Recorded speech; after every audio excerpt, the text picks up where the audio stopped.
আজকে আমরা ইসলাম মসজিদের সম্মুখে লিফলেট বিতরণ করতেছি। আমাদের এই যে প্রবাসে যারা আছেন যুক্তরাজ্যের মধ্যে সবাইকে বাংলাদেশিদেরকে বলবো আপনারা ভোটার হন। আগামী 29 তারিখ থেকে 3 ডিসেম্বর পর্যন্ত আমাদের ওয়েবসাইটের মধ্যে গিয়ে নির্বাচক ওয়েবসাইটের মধ্যে গিয়ে আপনি ভোটার হতে পারবেন। আমি সবাইকে অনুরোধ করব আপনারা ভোটার হন এবং আপনার পছন্দের প্রার্থীকে দানের শীষে ভোট দিন। আমি যারা এই ভোটার হওয়ার জন্য যে এই প্রবাস থেকে যারা আন্দোলন করেছেন অনেকে আমাদের মধ্যে থেকে চলে গেছেন, আমি তাদের মাগফিরাত কামনা করছি। প্রবাসী বাংলাদেশিদের দীর্ঘদিনের দাবি প্রবাস থেকে আমরা ভোটে অংশগ্রহণ এবং ইন্টারিম গভর্নমেন্ট এই দাবি পূরণ করেছে। তাই আমরা প্রবাসীদের পক্ষ থেকে ডক্টর ইউনূসকে ধন্যবাদ কৃতজ্ঞতা জানাচ্ছি। আগামী 29 নভেম্বর হইতে 3 ডিসেম্বর পর্যন্ত পোস্টাল ভোট বিডি এই অ্যাপে ঢুকে আপনার বুথ রেজিস্টার করে আপনি আপনার ভোট দেন। আপনি এখানে অনলাইনে ভোট দিলে আপনার যে প্রার্থীকে আপনি ভোট দেবেন সে তার পক্ষেই আপনার ভোট চলে যাবে।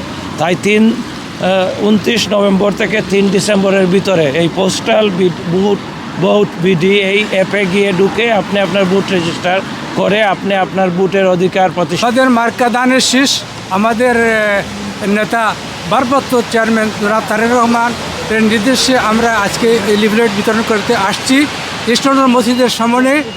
ইনশাল্লাহ আপনারা ভোটার হবেন, এখানে ভোটের লিস্ট আছে, এখানে শুধু এটা মানলে হবে, এখানে ভোটের সব ডিটেল দেওয়া আছে।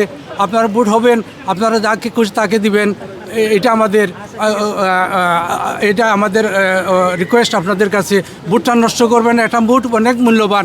এই ভোটের দ্বারা আমরা প্রবাসী যখন আছি সুযোগ পাইছি, 71-এর পরে আমরা কোনো সুযোগ পাই নাই, এই প্রথমবারের মতো আমরা সুযোগ পাইছি। এই ভোটটা কাজে লাগান। সবাইকে ধন্যবাদ। সামনে জাতীয় একাদশ নির্বাচন বাংলাদেশে আসছে।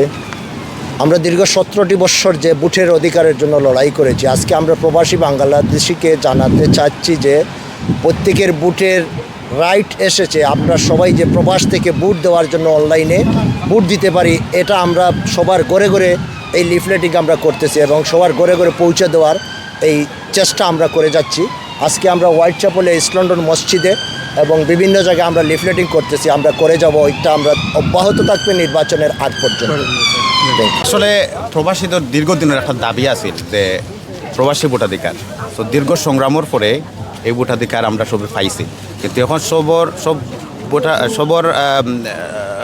ভোট দিতা এবং এটা আমরা সবর লাগে একটা খুশির বিষয়। আমরা দীর্ঘ বছর পরে যেহেতু আমরা পাইছি এই রাইটটা, আমরা রাইটারে ধরিয়ে রাখতাম এবং আমরা সবে ভোট দিতাম এবং এটারে যাতে কেউ আমরা মিসিয়ে না করি, আমরা সবাই যাতে ভোটটা দিই।